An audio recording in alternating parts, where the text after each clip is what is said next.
Buenos días, ¿cómo estáis? Yo estoy recuperándome de una migraña, pero bueno, estoy empezando a decorar un poco la pared.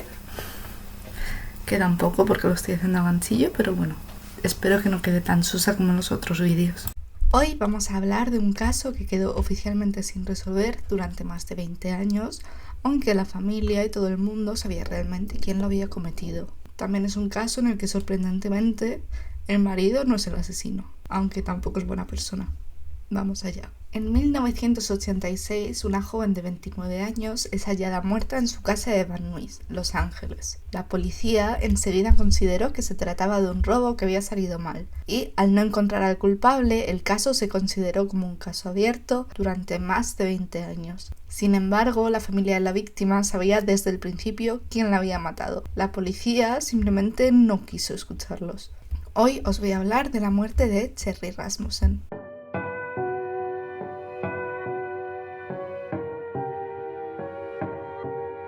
Es lunes 24 de febrero de 1986. Cherry Rasmussen y John Rutten se despiertan en su apartamento de Van Nuys, Los Ángeles. Hoy, Cherry tiene que dar una charla motivacional en el hospital en el que trabaja, pero no le apetece nada. Cherry no creía mucho en este tipo de charlas, por lo que encima tener que impartirle a ella le parecía un poco tonto. John, que tiene que irse antes de trabajar que ella, le propone que se tome el día libre, poniendo de excusa que el día anterior se había hecho daño en la espalda haciendo aeróbic, y al final era verdad que Cherry el día anterior se había hecho daño y le seguía doliendo la espalda. Cherry sigue indecisa en cuanto a si ir al trabajo o no cuando John se despide de ella y se va a trabajar. John sale de casa sobre las 7:20. Trabaja de 8 de la mañana a 5 de la tarde. Sobre las 10 de la mañana, John llama por primera vez a su apartamento, pero nadie contesta. Así que supone que Cherry se habrá animado a ir a trabajar. Más tarde llama al hospital, pero una compañera de Cherry le indica que no la ha visto en todo el día. John empieza a inquietarse y vuelve a llamar a su casa, pero sigue sin recibir respuesta. También era extraño que la propia Cherry no lo hubiese llamado. Era normal para ellos llamarse a lo largo del día para contarse cómo les estaba yendo. John llama varias veces a lo largo de la mañana a casa, pero sigue sin contestar nadie. También la hermana de Cherry llama varias veces durante la mañana, pero tampoco Cherry le contesta a ella. Una vecina dirá más tarde que sobre las 9:45 la puerta del garaje de la pareja estaba abierta y que no había ningún coche dentro. A mediodía, dos jardineros encuentran un bolso en el edificio que más tarde se confirmará que pertenecía a Cherry. También una empleada de la limpieza afirmará que escuchó algo parecido a una pelea. Una empleada de la limpieza afirmará que escuchó algo parecido a una pelea y algo cayendo, un golpe fuerte proveniente de la vivienda de Cherry y John alrededor de las 12:30 de la mañana, pero que como le pareció una disputa doméstica no prestó atención. Poco después oyó como un coche salía del garaje. John volvió a casa poco antes de las 6 de la tarde. Antes había pasado un momento por el banco y a comprar algunas cosas que necesitaba. Lo primero que ve al llegar a casa es la puerta del garaje que estaba completamente abierta. Le llama la atención que el coche de Cherry no está. John tiene ahora varios datos. Cherry no ha contestado al teléfono de casa, no ha ido a trabajar y el coche no está. Es de por sí un poco raro. También ve cristales rotos en la entrada del garaje. Justo encima de este hay un balcón y parece que una de las puertas de cristal que dan al balcón está rota. John enraya con los pelos de punta en la casa. Lleva todo el día sin saber de Cherry y ahora se encuentra con esta escena. La puerta que une el garaje con la casa también estaba medio abierta. La pareja tenía en la casa un botón del pánico, de estos que aprietas y te ponen directamente en contacto con emergencias, cerca de la entrada. Y muy cerca de este botón, John ve en la pared la huella de una mano ensangrentada que parece haber intentado llegar al botón, pero que se ha quedado corta, no ha sido capaz de alcanzarlo. El apartamento está muy desordenado. Hay sillas tiradas por el suelo, cosas rotas, cajones sacados de los muebles. Parecía que alguien había entrado a robar. John sigue adentrándose en el piso. Una hilera de gotas de sangre que empezaba con la huella ensangrentada sigue a lo largo de todo el suelo de la casa hasta el salón, donde John encuentra el cuerpo sin vida de Cherry. A las 5:59 de la tarde, John llama al 911. El cuerpo de Cherry presenta 3 agujeros de bala en el pecho de un revólver del calibre 38. Tiene marcas en las muñecas de haber sido sujetada fuertemente o incluso atada. Aunque la primera hipótesis de la policía fue que se trataba de un robo que había salido mal, La forma de asesinar a Sherry era demasiado violenta y demasiado personal. Aunque hubiesen entrado unos ladrones y no contasen con encontrarse con Sherry en casa, la habrían matado de forma más eficaz, por decirlo de alguna forma, sin darle oportunidad de presentar pelea. Pero lo más extraño de todo es que Sherry tenía una marca de un mordisco en el brazo izquierdo. Esto sí que no cuadraría para nada con un robo. Los investigadores tomaron muestras del mordisco. Aunque todavía no podían hacer mucho con el ADN, al fin y al cabo estamos en los 80 y todo lo del ADN todavía pues era muy nuevo, pero también hacen fotos y todo lo necesario para poder comparar el mordisco con registros dentales. El ADN igualmente lo guardan por si acaso en el futuro sí que puedan utilizarlo. Sherry estaba todavía en bata y en pijama cuando fue atacada, es decir, que seguramente no esperaba a nadie. Sherry estaba llena de arañazos, moratones y cortes, y además tenía golpes demasiado íntimos, demasiado personales, como el mordisco, y el ataque parece que había llevado demasiado tiempo. Como había mencionado ya antes, si fuese un robo al uso, seguramente o bien no le habrían hecho nada, los ladrones habrían salido corriendo en cuanto lo hubiesen visto, o la habrían matado a modo de ejecución y ya. Aunque parecía que efectivamente Sherry no esperaba ningún tipo de visita, la puerta de la casa no mostraba signos de haber sido forzada. Es decir, que tenía que ser alguien conocido o alguien que se había hecho pasar por algún tipo de empleado de algún tipo, un fontanero o alguien de mantenimiento o algo así, para que Sherry le dejase entrar. Además, lo dicho, la pelea había durado mucho tiempo y normalmente en un robo los ladrones intentan ser lo más rápidos y eficaces posibles y no suelen matar. Y los ladrones no van a quedarse más de lo necesario, menos aún si es de día. En este caso, el ataque duró demasiado tiempo. El ataque tuvo que producirse poco después de que John se fuese a trabajar, puesto que a las 10 Sherry ya no contestaba el teléfono. Alguien seguramente había estado vigilando la residencia de la pareja para saber cuándo John salía de casa.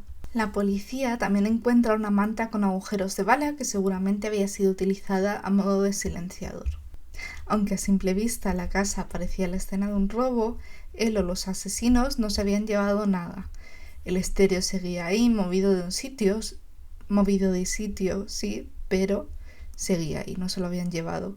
La televisión igual no estaba en su sitio, pero no se lo habían llevado. E incluso había joyas de Sherry que se veían encima de la cómoda. Y ni siquiera las habían tocado. Lo único que se habían llevado era el certificado de matrimonio de Sherry, algo rarísimo para robar, ¿nos parece? Y el BMW de Sherry, que era bastante nuevo, puesto que John se lo había regalado a Sherry como regalo de compromiso. Es decir, la teoría del robo debería quedar prácticamente descartada. Las cosas que habían robado eran como muy específicas para que la causa de la muerte fuese solo debido a un robo. La policía decide investigar primero a los sospechosos más lógicos, es decir, a la familia, amigos y por supuesto al marido. Pero John queda rápidamente descartado como sospechoso. Tiene una coartada perfecta para todo el día, puesto que estuvo trabajando. Varios compañeros del trabajo pueden corroborar que estuvo efectivamente ahí en la oficina todo el día. Y además parece que en el banco parece que le recuerda. Pero lo dicho, aunque este sea uno de los casos raros en los que el marido no es el asesino, tampoco es buena persona. Como no tienen más pistas, los investigadores preguntan a John cómo se conocieron él y Sherry, a ver si así descubren algún dato de interés que les ayude a seguir con la investigación. Sherry Ray Rasmussen nace el 7 de febrero de 1957 en Walla Walla, en Washington. Loretta y Nils Rasmussen son los padres, y Sherry tiene otras 2 hermanas. Sherry tenía una mente privilegiada, por lo que pudo graduarse un año antes en el instituto y entró con tan solo 16 años en la universidad. También con tan solo 27 años era ya la directora de enfermería en el centro médico dentista de Greendale, la única que piensa en Community.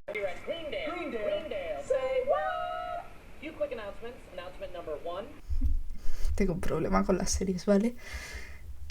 Y se especializó en enfermería clínico-vascular. Parte de su trabajo era dar clases y conferencias a otras enfermeras. Y otro aspecto de su trabajo era dar charlas motivadoras como la que tenía que dar el día de su asesinato. Su trabajo parecía ser su motor principal y no se conocen parejas anteriores a John o ninguna de relevancia. En 1984, cuando Sherry tenía 27 años, conoce a John Rutten en una fiesta. Ambos conectaron enseguida, fue amor a primera vista. Sherry era enfermera y los que la conocían la describen como una persona muy amable y atenta, muy cariñosa y compasiva. Una combinación perfecta de lo que quieres que sea una enfermera, ¿verdad? Sherry vivía por entonces con una amiga en un apartamento en Van Nuys. Sherry también llamó la atención de John. Ella también era muy atractiva, tenía el pelo corto y cardado como se llamaba en la época, y su sonrisa era capaz de conquistar a cualquiera. Se dice que ambos estuvieron pegados el uno al otro toda la noche. John era bastante social, era el típico chico que le cae bien a todo el mundo y enseguida habla con todos. O sea, todo lo contrario a lo que soy yo. John había terminado de estudiar una ingeniería hace poco y acababa de empezar a trabajar también hace muy poquito. Se había licenciado en la UCLA, o sea, la Universidad de California en Los Ángeles, como ingeniero mecánico y acababa de empezar a trabajar de ello. John era alto, delgado, de cabello castaño, con mucha clase, se dice, y Sherry medía 1,80. Así que le llamó mucho la atención John porque era un poco más alto que ella. Y eso a ella pues le costaba bastante encontrar. Pero a pesar de que se gustaron tanto, parece que no se intercambiaron los teléfonos esa noche. Pero esto llevó a que John pues acabase pidiéndole más tarde el teléfono de Sherry a un amigo que tenían en común, porque parece que no podía parar de pensar en ella. Del flechazo de la fiesta surgió una relación que enseguida se convirtió en algo muy muy serio, muy estable. Parecía que los dos estaban en la misma onda, que buscaban exactamente lo mismo. Se prometieron también muy pronto, en 1985, más o menos un año después de haberse conocido. Para comprometerse, John no le compró a Sherry un anillo, sino un coche, el BMW que más tarde le robarían a Sherry. Se casan ese mismo año también, en noviembre de 1985, cuando llevaban poco más de un año saliendo. Entiendo que haya gente que esté tan segura de sus relaciones y vean esto viable, pero a mí particularmente me da ansiedad pensar estar casada con alguien que conozco desde hace solo un año. Las fotos de la boda son preciosas y Sherry sale súper feliz y guapísima. Lleva un vestido típico de los años 80 con unas mangas muy anchas, súper fluffy, y ella lleva el pelo rubio corto y así en plan cardado, como se llamaba en ese momento. Me recuerda un poco a Lady Di y la verdad es que está guapísima. No sé, es que es sobre todo su sonrisa, como decían todos, que irradia alegría. La verdad es que es verdad. John y Sherry se van a vivir juntos al apartamento en Van Nuys en el que vivía Sherry antes con su amiga. Parecían la pareja perfecta, ambos eran guapos, simpáticos, tenían un buen trabajo, una casa bonita. Pero por desgracia, esta pareja tenía muchos problemas que no estaban a plena vista. Llevaban tan solo 3 meses casados cuando Sherry fue asesinada. John le confiesa algo a la policía. Cuando conoció a Sherry, él estaba saliendo ya con otra chica. Esta chica se llamaba Stephanie Lazarus. Pero, según John, en cuanto conoció a Sherry, cortó la relación con Stephanie. Stephanie y John se conocieron cuando John estaba estudiando. Ambos vivían en la misma residencia de estudiantes. La relación nunca terminó de ser del todo seria ni mucho menos estable. Estaban juntos y lo volvían a dejar constantemente. Volvían, lo dejaban y así. Sobre todo, para John, nunca se trató de una relación del todo, sino que más bien eran amigos con beneficios. Pero para Stephanie Lazarus esto no era del todo así. Ella sí que estaba enamoradísima de John y sí se tomaba la relación en serio. Para entonces, Stephanie mostraba algunos comportamientos un poco extraños. Por lo visto, tomaba fotos de John desnudo mientras dormía, le robaba ropa de su habitación para ponérsela a ella. Pero a ambos les gustaba el deporte y tenían un grupo de amigos en común. Por lo que John decidió no tener en cuenta estos comportamientos extraños de Stephanie, y mientras Stephanie seguía teniendo esperanzas en que en algún momento la relación se convirtiese en algo serio y estable, John seguía dándole evasivas y manteniendo la relación como algo casual. Parece que a John le gustaba saber que Stephanie estaba ahí si la necesitaba, pero nada más. Había temporadas en las que no hablaban, pero en cuanto John la llamaba, ella siempre estaba disponible. Ambos se gradúan y empiezan a trabajar. John trabajaba como ingeniero y Stephanie se gradúa en el departamento de policía de Los Ángeles. A partir de este momento ya no pueden pasar tanto tiempo juntos, pero se seguían viendo. John sale también con otras mujeres y esto ponía furiosa a Stephanie y además se lo hacía saber a John. Cuando John conoció a Sherry, Stephanie entró en cólera y eso que John no terminó de contarle la verdad y no le dijo al principio que su relación era súper seria. Cuando John conoce a Sherry, empieza a llamar menos a Stephanie. Stephanie se pone muy celosa y empieza a acosarlos. Llama a los padres de John y a sus amigos para saber cómo estaba la relación entre John y Sherry, con la esperanza de que cortasen y que John volviese a sus brazos. Y es que Stephanie no se dio cuenta de lo seria que era la relación entre John y Sherry hasta que decidió organizarle una fiesta sorpresa a John por su 25 cumpleaños. Él le contó entonces que le parecía que Sherry era la elegida, la mujer con la que quería pasar el resto de su vida. Muy dolida, Stephanie le escribió varias cartas a su madre en las que se nota su desesperación. En ellas escribe cosas como: estoy realmente enamorada de John y este último año me ha destrozado. La verdad es que hasta aquí casi nos da pena a Stephanie. Stephanie empieza entonces a acosar a John y Sherry. Intenta inmiscuirse en la relación y convertirse en imprescindible para John. A medida que avanzaba la relación de John y Sherry, Stephanie no perdía la esperanza de que cortasen en algún momento, pero en vez de eso, John y Sherry se comprometen y al poco tiempo se casan. Stephanie, en lugar de intentar seguir con su vida y olvidarse de John, que sería lo más sano, intenta volver a acercarse más y más a John con cualquier excusa. Stephanie aparecía de repente en casa de John y Sherry para que John la ayudase en alguna cosa. Incluso una vez, por lo visto, fue perfectamente vestida con su mono y de todo de esquí para preguntar a John si podían cerrarle los esquís, que no tenía ningún sentido, pero bueno, en fin. Busca cualquier excusa para pasar por la casa de ellos y que John le pueda ayudar con cualquier cosa. Sherry siempre le pedía a John que la echase y que dijese a Stephanie que no la podía ayudar, que les estaba molestando, pero parece que a John incluso le gustaba que Stephanie todavía le estuviese rondando. Llega un momento en que Sherry ya está harta y sospecha también de la actitud de John y le pregunta qué pasa exactamente, si es que Sherry y John seguían viéndose o qué. John le asegura que por supuesto que no había ya nada entre ellos y que solo seguían siendo amigos.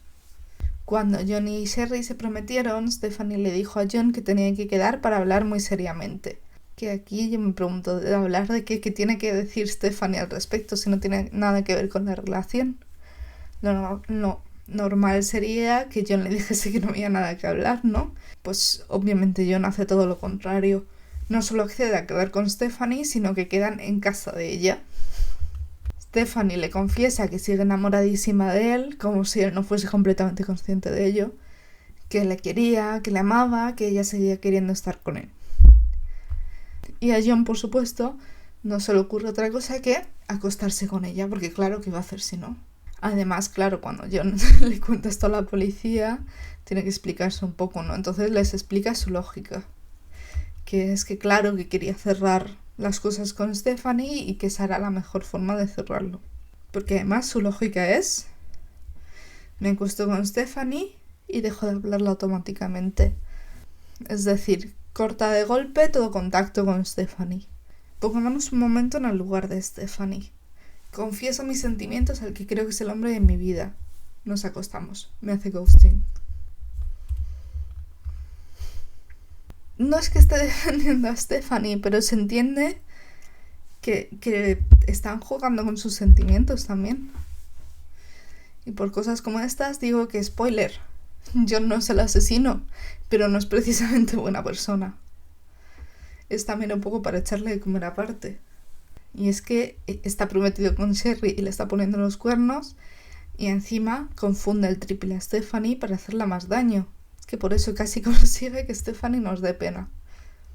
Claro, John dice que hizo todo esto porque Stephanie le daba pena y demás, pero no, John, no lo hiciste porque Stephanie te diese pena, lo hiciste porque te dio el calentón y Stephanie estaba ahí y además quería seguir teniéndola comiendo de tu mano y ya está. Pero en fin, esto, por supuesto, como era esperable, dio a Stephanie más esperanzas y propició que sus comportamientos extraños aumentaran. John le confiesa a Sherry su desliz con Stephanie y le promete que su ex no va a volver a molestarlos. Sherry por alguna razón le cree y le perdona, pero le dice que a cambio John tiene que cortar todo lazo con Stephanie. Y es a partir de aquí cuando Stephanie también empieza a acosar a Sherry.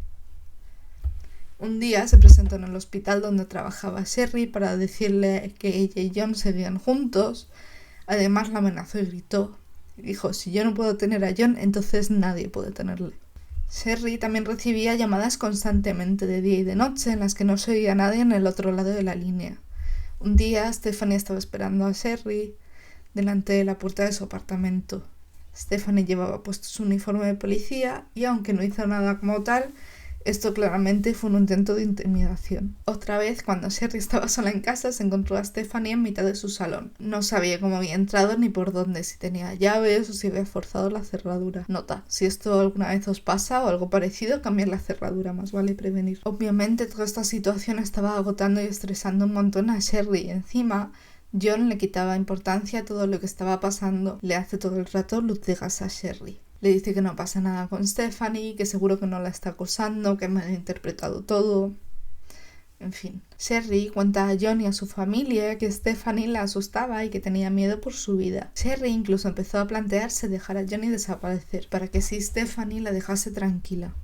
Unos días antes de su muerte, Sherry habló con su padre preocupadísima porque alguien la estaba siguiendo a todas partes. La estaban acosando. Alguien la seguía desde por la mañana cuando salía a trabajar y cuando volvía la misma persona seguía acosándola. Sherry especificó a su padre que estaba segurísima de que era una mujer disfrazada de hombre. Preocupado, el padre de Sherry fue a denunciar a la policía, pero no hubo consecuencias.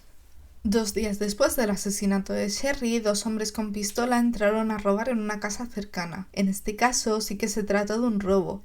Se llevaron objetos de valor y fue una acción rápida. Se realizaron retratos robot a partir de las descripciones de la dueña del piso, que pilló a los 2 hombres en plena acción. El problema es que, como fue un robo que se cometió muy cerca en espacio y tiempo de la muerte de Sherry, intentan relacionar ambos casos. Así que la policía quita de nuevo importancia a todos los indicios que indican que Stephanie era la posible sospechosa de la muerte de Sherry. Los robos de la zona fueron efectuados por 2 hombres de origen latinoamericano. Unos días después del asesinato de Sherry, encontraron el coche de Sherry, el BMW, a apenas unas calles de distancia. Estaba completamente limpio, sin ninguna huella, con las llaves puestas y bien aparcada. Del certificado de matrimonio no había ni rastro. De nuevo, qué raro, ¿no? Que unos ladrones primero dejan el coche ahí, que no lo lleven a despiezar o lo vendan o lo que sea y que además lo hayan limpiado antes para no dejar ninguna huella. Curioso. El 9 de marzo de 1986, aproximadamente una semana después del asesinato de Sherry Rasmussen, Stephanie denuncia a la policía que alguien le ha robado de dentro de su coche su bolsa de deporte y que en ella llevaba su pistola reglamentaria del calibre 38. Casualmente, esta pistola coincide con la que se utilizó en el asesinato de Sherry. Qué conveniente, ¿no? Que robasen la pistola de Stephanie unos días después de que hayan matado a la mujer del hombre del que está enamoradísima con un arma de ese mismo calibre. Además, Stephanie denunció el robo de su pistola al departamento de Santa Mónica, no al departamento de Los Ángeles. No lo denunció su departamento porque no quería que nadie se enterase. Pero como el calibre 38 era un arma estándar para la policía de Los Ángeles y en general bastante común, deciden no seguir investigando esta inmensa coincidencia. Los padres de Sherry intentan que la policía actúe, pero solo reciben indiferencia por parte de los compañeros de Stephanie. Stephanie no tenía antecedentes y se estaba labrando una reputación impecable, por lo que sus compañeros policías deciden no investigarla. En su lugar, investigaron incluso a la compañera de trabajo de Sherry, que al morir esta heredó su puesto. La familia de Sherry siguió insistiendo a la policía para que investigasen a Stephanie Lazarus. No entendían por qué no querían ni contemplar la posibilidad de que pudiese ser ella la culpable, pero los policías les daban largas o directamente pasaban de ellos. Su desesperación fue tal que la familia decidió poner una recompensa de $10,000 a cambio de cualquier tipo de información relacionada con el caso. Los padres de Sherry no se rendían y aparecieron en un programa, No Than One, para contar la historia de su hija. Pero después de un año entero no habían recibido ni un aviso ni una pista. Además, John se muda no solo del apartamento que compartía con Sherry, sino que se va directamente de Los Ángeles. Aunque es verdad que cada persona lleva el duelo de otra forma, yo por ejemplo sí que entiendo que yo no quisiera vivir más donde había sido asesinada su esposa, pero la familia de Sherry se queja porque John desaparece también para ellos. Es decir, no parece querer tener nada que ver con el caso, y la familia de Sherry se encuentra de repente sin apoyos. A principios de los 90, el detective principal de este caso, Lyle Meyer, se retira. Como ya había novedades en la investigación del ADN, la familia Rasmussen pide al nuevo detective principal que analice la saliva del mordisco en el brazo de Sherry, pero el nuevo se niega también, incluso cuando los Rasmussen se ofrecen a pagar ellos mismos las pruebas. Más tarde, también en los años 90, Jennifer Francis trabajaba examinando pruebas de ADN y y una de las que finalmente analiza es la de la mordedura en el brazo de Sherry. Descubre varias cosas interesantes. La primera, que no correspondía a ningún familiar de Sherry ni de John. Y la segunda, que este ADN no estaba en la base de datos, así que quien lo había matado no había delinquido todavía, o no había delinquido más. Y tercero, lo más importante, es que el ADN pertenecía a una mujer. A raíz de esto revisó el caso y reparó en la ex de John, a quien familiares y amigos habían acusado como la asesina. Sin embargo, al exponer esto a sus superiores, estos rechazaron su teoría de que Stephanie era la asesina, puesto que formaba parte del cuerpo de policía y les parecía impensable que alguien de ellos pudiera tener algo que ver en un asesinato. A pesar de que Jennifer Francis no pudo seguir con la investigación, dejó constancia de su descubrimiento en la ficha del caso, con la esperanza de que alguien en el futuro pudiese seguir con la investigación. Mientras tanto, Stephanie siguió subiendo puestos en la policía. Trabajó primero en las divisiones de Asuntos Internos y Educación para la asistencia de abusos de drogas. En 1987 empezó a ganar medallas en su gran labor investigativa. En 1993 se convirtió en detective, incluso creó su propia firma de investigación privada. En 1995 se casó con un compañero, incluso adoptaron a una niña y pasó a formar parte de una de las mejores investigadoras en los casos de arte robado, como parte de la investigación de delitos comerciales. En el 2009 la tasa de crímenes en Los Ángeles bajó bastante, por lo que algunos detectives pudieron dedicarse a volver a investigar casos abiertos. Ahora bien, cuando los nuevos investigadores siguieron con el caso y descubrieron que probablemente la asesina era Stephanie, necesitaban nuevas pruebas. Además, tenían que llevar la investigación con mucha discreción, puesto que tanto la carrera de Stephanie como la de ellos corría peligro. En caso de que se descubriese que se estaba investigando a Stephanie y esta no fuese la culpable, podía tener muchas consecuencias graves para ellos y para Stephanie. Una de las cosas que tuvieron que hacer, por ejemplo, fue esperar a que Stephanie descartase una taza de la que había bebido para poder adquirir así su ADN, porque no se lo podían pedir específicamente a ella, puesto que si no todos se enterarían de que estaban realizando la investigación. El ADN de Stephanie coincidía perfectamente con el ADN obtenido del mordisco que tenía Sherry en el momento de su muerte. Esta era la última prueba contundente que les indicaba que efectivamente Stephanie era la asesina de Sherry. Decidieron entonces llevar de forma discreta a Stephanie Lazarus a la sala de interrogaciones.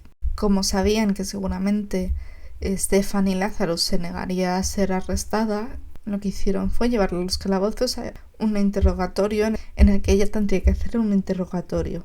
Así tendría que dejar su arma antes de entrar en la sala. Sin embargo, lo que hicieron fue llevar a Stephanie ahí para ser interrogada a ella.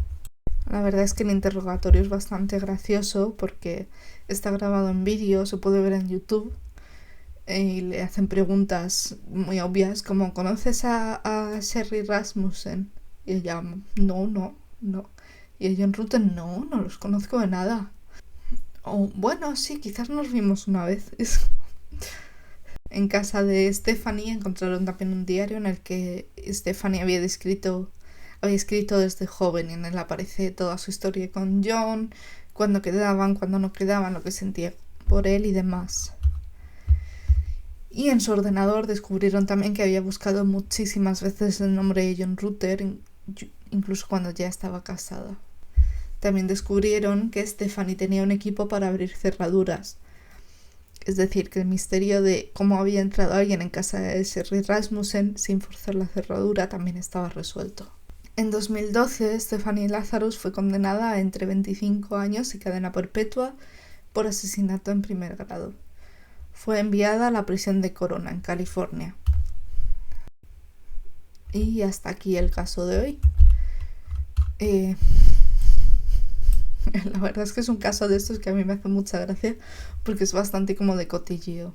Me hace gracia porque lo del true crime al final muchas veces es como cotilleo un poco macabro, pero cotilleo al fin y al cabo.